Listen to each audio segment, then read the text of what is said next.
और आज मुझे बताते हुए प्रसन्नता है कि हमारी एक योजना प्रधानमंत्री किसान सम्मान निधि, ये लघु और सीमांत किसानों के लिए एक बड़ा संबल बनी हुई है। और 13 मार्च को हमारे यशस्वी प्रधानमंत्री श्रीमान नरेंद्र मोदी जी आसाम की राजधानी मां कामाख्या की नगरी गुवाहाटी से लगभग 9 करोड़ 32 लाख किसानों के खाते में 18,640 करोड़ रुपए की राशि डीबीटी के माध्यम से अंतरित करेंगे। और मुझे बताते हुए खुशी हुई कि फरवरी 2019 में ये योजना प्रारंभ हुई थी, तब से अब तक किसानों के खाते में 4,09,000 करोड़ से अधिक की राशि डीबीटी के माध्यम से डाली जा चुकी है। 22वीं किस्त जारी होने के साथ ही ये राशि बढ़ के 4,27,000 करोड़ से अधिक हो जाएगी। इसमें जो राशि किसानों के खाते में जाएगी, मुझे ये बताते हुए प्रसन्नता है कि महिला किसानों को लगभग 2 करोड़ 15 लाख से अधिक महिला किसानों के खाते में भी ये राशि अंतरित की जा रही है। और अनेकों अध्ययन ये बताते हैं कि इस राशि से कृषि में निवेश बढ़ा है, बहुत ज़रूरी कामों के लिए किसान की निर्भरता ऋण पर कम हुई है और ग्रामीण अर्थव्यवस्था को भी इससे मजबूती मिली है। मैं उन सभी किसान बहनों और भाइयों को, 9 करोड़ 32 लाख किसान बहनों और भाइयों को बधाई और शुभकामनाएं देता हूं, जिनके खाते में 13 मार्च को ये राशि आएगी। कृषि के विकास और किसानों के कल्याण का महायज्ञ प्रधानमंत्री जी के नेतृत्व में जारी रहेगा। पीएम किसान योजना 2026-22 में किस्त से पहले बड़ा अपडेट, जानिए पूरी जानकारी। तो अगर आप किसान हैं या आपके परिवार में कोई भी खेती करता है तो आज की ये खबर आपको चौंका सकती है, क्योंकि प्रधानमंत्री किसान सम्मान निधि योजना की 22वीं किस्त जारी होने जा रही है। इस बार सरकार एक साथ करीब 18,640 करोड़ रुपया किसानों के खाते में भेजने वाली है। ज़रा एक छोटा सा कैलकुलेशन समझिए। अगर एक किसान को 2,000 रुपया मिलता है और देश के लगभग 9,032 करोड़ रुपया किसानों को यह रकम दी जाती है,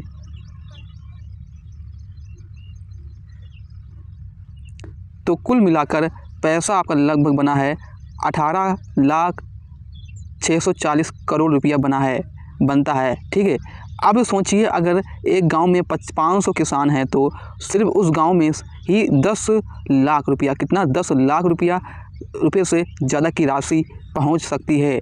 यही पैसा किसान बीज, खाद, कीटनाशक और डीजल खरीदने में लगाते हैं। और अगर कोई भी किसान इस योजना से लगातार 5 साल से जुड़ा है तो उसे अब तक करीब 30,000 मिल सकते हैं। 30,000 रुपया, कितना 30,000 रुपया मिल चुके होंगे। तो इस वीडियो को अंत तक जरूर देखिए, क्योंकि ये वीडियो आपके लिए बहुत काम में आएगी। 22वीं किस्त को लेकर बड़ा अपडेट सामने आया है। केंद्रीय कृषि मंत्री शिवराज सिंह चौहान ने एक वीडियो संदेश में बताया है, मैंने आपको ऊपर वीडियो दिखाया है। ठीक है, 13 मार्च को प्रधानमंत्री नरेंद्र मोदी असम के गुवाहाटी से देश के करोड़ों किसानों के खाते में बड़ी रकम ट्रांसफ़र करेंगे। इस बार करीब 9,032 करोड़ रुपए किसान को लगभग 18,640 करोड़ रुपए की राशि सीधे उनके बैंक खाते में भेजी जाएगी, क्योंकि इसमें पैसा सीधे किसानों के बैंक खाते में आता है और बीच में किसी तरह का बिचौलिया नहीं होता है। जो भी आप लोगों को किसानों को सालाना 6,000 रुपये की राशि आर्थिक मदद दी जाती है, यह पैसा एक साथ नहीं दिया जाता है, बल्कि 3 किस्तों में दिया जाता है। हर 4 महीने में 2,000 रुपये सीधे किसानों के बैंक खाते में ट्रांसफ़र किए जाते हैं। अगर इसे सरल तो देखिए इस बार 22वीं किस्त को लेकर किसानों में काफ़ी उत्साह है, क्योंकि यह रकम खरीफ फसल की तैयारी के समय दी जाती है। कृषि मंत्री शिवराज सिंह चौहान ने अपने वीडियो संदेश में बताया है कि प्रधानमंत्री नरेंद्र मोदी 13 मार्च को गुवाहाटी से इस राशि को जारी करेंगे। लगभग 9,032 करोड़ रुपया किसानों के खाते में भेजे जाएंगे और 18,640 करोड़ रुपया से अधिक रकम ट्रांसफ़र की जाएगी। वह मान लीजिए जैसे एक किसान को 2,000 रुपये मिलते हैं, यदि 9,032 करोड़ किसानों को यह राशि दी जा रही है तो कुल राशि लगभग 18,640 करोड़ रुपया बन रहा है।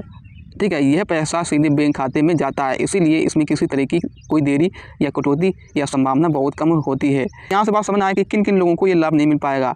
देखिए, हालांकि यह योजना किसान के लिए है, लेकिन हर व्यक्ति को इसका लाभ नहीं मिलता है। सरकार ने कुछ श्रेणियों को इस योजना से बाहर कर रखा है ताकि केवल ज़रूरतमंद किसानों तक पैसा पहुँच सके।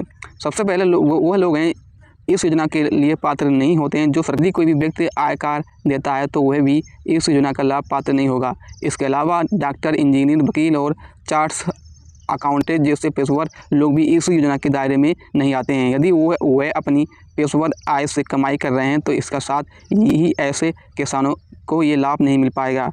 ठीक है, और हाँ, ये भी आपको जानना बहुत ज़रूरी है कि ऐसे किसान जिनके पास बहुत ही बड़ी ज़मीन है, जो संस्था भूमि के मालिक हैं, उन्हें भी इस योजना का लाभ नहीं दिया जाएगा। सरकार का उद्देश्य है कि ये सुनिश्चित करना है कि केवल छोटे और सीमित किसानों को ही इस योजना का फ़ायदा मिलेगा। अब पात्र के मुख्य नियम जान लीजिए। पात्र के मुख्य नियम बहुत ज़रूरी हैं। इस योजना का लाभ लेने के लिए कुछ ज़रूरी डॉक्यूमेंट्स होना चाहिए, शर्तें होना चाहिए, नियम होना चाहिए। ठीक है, सबसे पहले किसान लाभार्थी किसान होना चाहिए। ठीक है, उसके नाम पर खेती योग्य ज़मीन होनी चाहिए। ज़मीन का रिकॉर्ड राज्य सरकार की भूमि रिकॉर्ड में दर्ज होना चाहिए। दूसरी शर्त यह है कि किसान का बैंक खाता होना ज़रूरी होता है, क्योंकि बैंक में ही पैसा सीधे आता है। इसके अलावा किसान का आधार कार्ड खाते से लिंक होना चाहिए। यदि आधार और बैंक खाता लिंक नहीं है तो किस्त जो भी है वो अटक सकती है। इसके साथ ही ये भी बताया गया है कि ई-KYC बहुत ज़रूरी बताई गई है। अगर आप लोगों ने ई-KYC नहीं कराई है तो आप लोग ई-KYC करा लें। यदि किसी किसान ने ई-KYC नहीं कराई है तो उसकी किस्त रुक सकती है।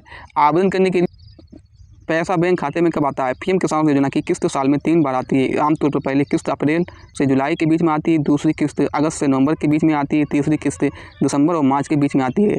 ठीक है,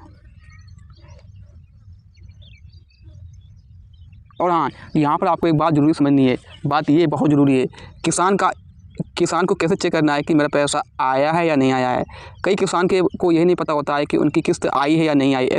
इसे चेक करने के लिए सबसे पहले तरीका ये है कि आधिकारिक पोर्टल पीएम किसान पोर्टल गूगल पर आपको डालना है। वहाँ जाकर किसान अपनी आधार नंबर या मोबाइल नंबर डालकर स्टेटस चेक कर सकता है। यदि स्टेटस में पेमेंट सेंड दिखता है तो इसका मतलब ये है कि पैसा बैंक खाते में भेज दिया गया है। अगर पेंडिंग दिख रहा है तो इसका मतलब ये है कि कुछ जानकारी अभी अधूरी है। ठीक है, तो अगर आपको ये वीडियो पसंद आया तो वीडियो को लाइक करें, सब्सक्राइब करें, शेयर करें और